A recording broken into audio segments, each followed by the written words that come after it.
Salutations everybody, it is Maddie here today. I'm back, kind of, sort of, nothing really changed for you guys. I've been away for 2 weeks technically, but I had videos scheduled while I was away, so nothing changed on your end, but this is my first time sitting down to record a video in about that amount of time, so I'm excited to be back. I'm feeling revitalized, recharged, and while I was away, man, the rumor mill picked up. We're talking ZeniMax buyouts, something about Ghostwire Tokyo, maybe a new Starfield trailer on its way, all juicy stuff we're gonna get into and investigate in today's video with these out of control rumors. But before that, we do have a sponsor today, and I think you'll like it. Let's check it out. But you know what's worse than Bethesda stuffing microtransactions into all of their games? The hell's that smell? Nasty balls. However, with Manscaped products, that is no longer an issue. May I suggest their crop preserver, aka ball deodorant. Whether you're gaming all day in a chair or slogging through tons of manual labor, the boys will remain fresh. This is me without Manscaped's crop preserver after roller hockey with the boys. This is me with Manscaped's crop preserver after roller hockey with the boys. I'd also like to suggest their briefs. Don't judge the size. These are so much better than my other package supporters that I threw them all in the trash. My only issue is that this isn't the only clothing that you can wear to work. Hey, Jim, what's up, man?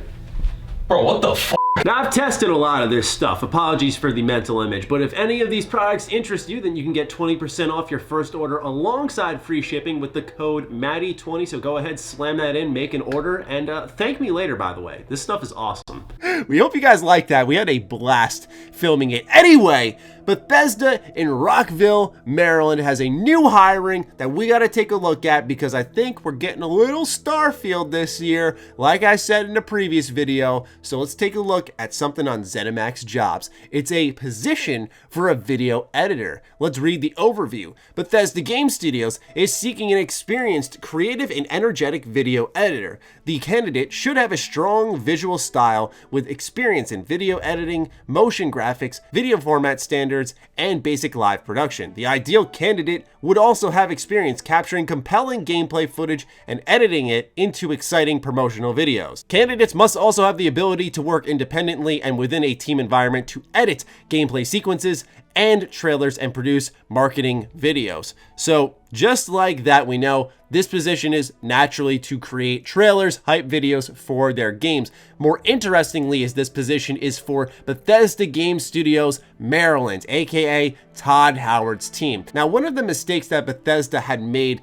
with Fallout 76 is that pretty much they had Todd Howard be the spokesperson for it. They sort of put the Bethesda Game Studios logo onto the game box, even though this was a Bethesda-wide collaborative project across all of their studios underneath that ZeniMax umbrella. So that meant like Arcane was involved, Machine Games was involved, everyone was involved in this project. Most notably was Bethesda Game Studios Austin, who's handling Fallout 76 as it stands. Now, that's not to say that Rockville, Maryland did not work on this project. They did, but they were more focused on Starfield. So that's why them hiring a video editor probably does not point in the direction of something along the lines of a new Fallout 76 trailer. I'm not going to totally rule it out, but I personally think this is for something Starfield related. Also, we can see that underneath the responsibilities, you'd have to capture and edit HD and 4K game footage. Now, I think the 4K part kind of rules out stuff like, we'll say, Elder Scrolls Blades. It seems this is a focus on a console title, and I think given that it's 2020 and we do have a new generation of consoles coming out, that it's more than likely going to be a brand new Starfield trailer. So I'd get prepared, folks. I think we're going to hear more about this game this coming year. I did speculate about this in a previous video. I'll have that link down below if you want to check out more of my thoughts extensively on Starfield. Obviously, the other thing that we could speculate on for Bethesda Game Studios would be Elder Scrolls 6. I don't want to rule that out either, although I think the announcement of Elder Scrolls 6 came so early because it sort of served as a buffer for Bethesda when it came to Fallout 76. They wanted to make sure people knew that they hadn't abandoned that. And I think they expected initially, obviously the blowback has already come, but I think when they first announced it, they expected people to lose their minds that Bethesda had chased a trend and decided to do an online game, which they tried to deny, but I think given how 76 has developed, it seemed pretty true that that's exactly what they did. But anyway, I don't think it's going to be for an Elder Scrolls 6 trailer. So when you eliminate stuff like mobile games, Fallout 76, Elder Scrolls 6, you can really only point at one title coming from Rockville, Maryland, and that's Starfield. So I think that is exactly what the trailer is going to be on. But anyway, let's move on to one of the craziest rumors in the 3 we're covering in today's video. This one has to do with Sony purchasing ZeniMax. So there was a Reddit post, and as you can see, it's now deleted. The user has also deleted their account. It says Sony in talks to purchase ZeniMax and all owned studios.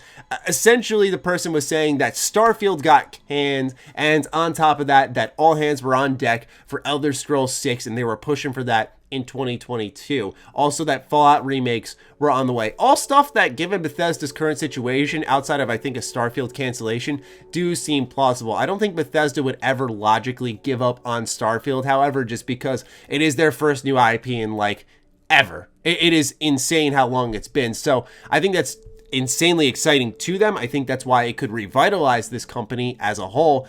But more importantly, let's take a look at why this isn't true. It's very obvious already it isn't, because Sony's got a lot of money, man. But think about it this way. Think of how much they had to probably spend to get one company in Insomniac, which they negotiated for a while. And then imagine them going to ZeniMax and saying, hey, we want to buy Arcane, who pretty much helms the Dishonored series, and Prey. We want to buy Machine Games, who helms the Wolfenstein series. We also would like to buy Bethesda Game Studios, who has the Fallout and Elder Scrolls IPs on top of Starfield. Hey, we also want Elder Scrolls Online. Like, no shot. That's way too much money, although it would be probably the biggest acquisition in video game history as far as I'm concerned. Anyway, if you take a look at the Starfield trademark details, we can see right here that it's just a couple months ago that this received some type of update to it. So, ladies and gentlemen, I don't think there's any concern whatsoever. Starfield does live on. I know we all kind of assumed that, we knew that, but like I said, just to shut that down as if it wasn't obvious already, there are 2 sound reasons why this is not true.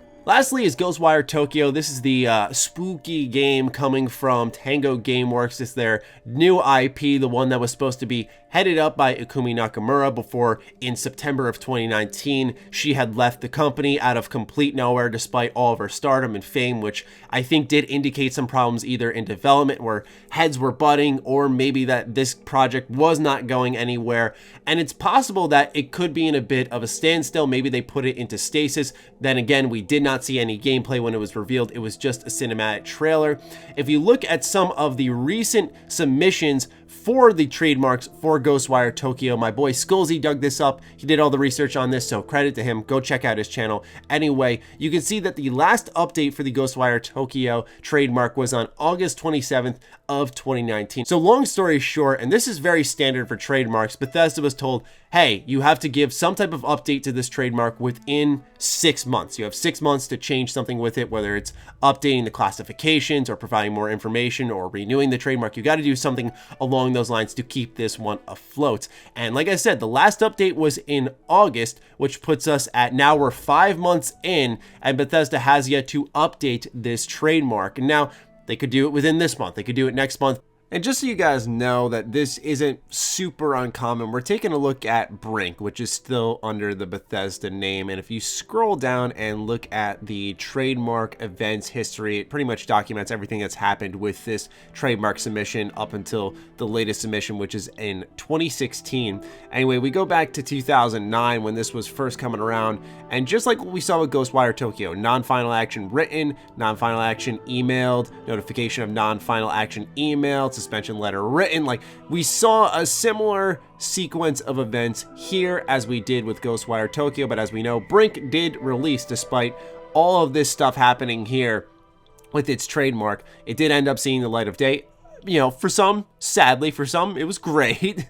But anyway, I just wanted to go ahead and put this out there that I don't think it's the end of the road for Ghostwire Tokyo if this trademark does not immediately get touched up. That's just my assumption there. I doubt they would cancel it so closely after the fact, but when you combine the leaving of Ikumi Nakamura with the so far not updated trademarks despite what's going on in Bethesda, I think it's something worth keeping an eye on. I don't want to fearmonger. I don't want to sensationalize and be like, that's it, it's canceled. I'm just saying, you know, keep an eye on this. This is something that could develop based off what we know in the trademarks. Once again, a big thanks to Skullsy for being the one who unearthed this information. If you guys want more details on Bethesda titles through these trademark listings, he is your guy, and I do use this channel quite a bit, but I always make sure to give him credit. But anyway, 3 really interesting rumors, 2 of them plausible, one of them, why'd I put up 2 fingers?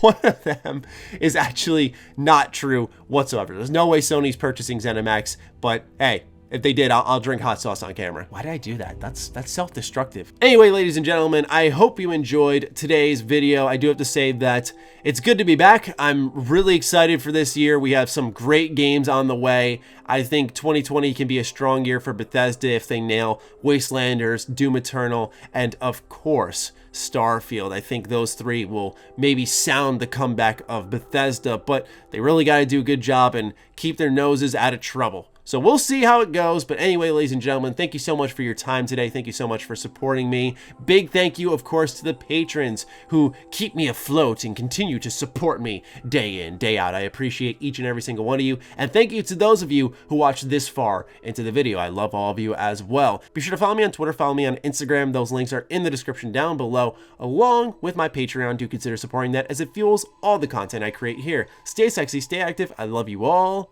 Peace.